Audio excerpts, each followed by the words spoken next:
আর আজকে আপনারা রাস্তায় নেমেছেন একটা ঘটনাকে কোথায় দুঃখ জানাবেন, তার শান্তি কামনা করবেন, তার পরিবারকে সমবেদনা জানাবেন, তা না করে সিপিএম বিজেপি আপনারা রাজনীতি করছেন।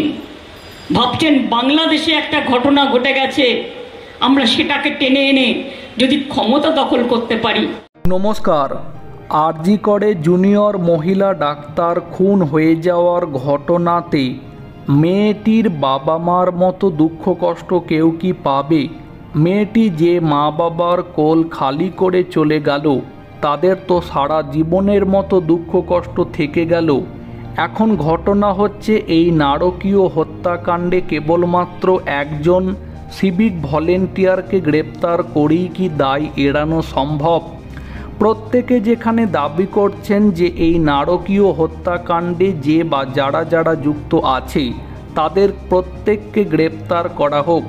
আর এই দাবি নিয়ে গতকাল গভীর রাত্রে পশ্চিমবঙ্গবাসী কোনো রকম কোনো রাজনীতি না করে গভীর রাত্রে যে রাত দখল অভিযানের ডাক দিয়েছিল, ঠিক তখন গভীর রাত্রে রাত 12টা সাড়ে 12টা নাগাদ আরজি কর মেডিকেল কলেজ হাসপাতালের সামনে যারা এই প্রতিবাদ কর্মসূচি পালন করছিলেন তাদেরকে দুষ্কৃতীরা হঠাৎ হামলা করে। তারপরই হাসপাতালেও ভাঙচুর চালানো হয় এবং প্রচুর টাকার জিনিস ক্ষয়ক্ষতি করা হয়।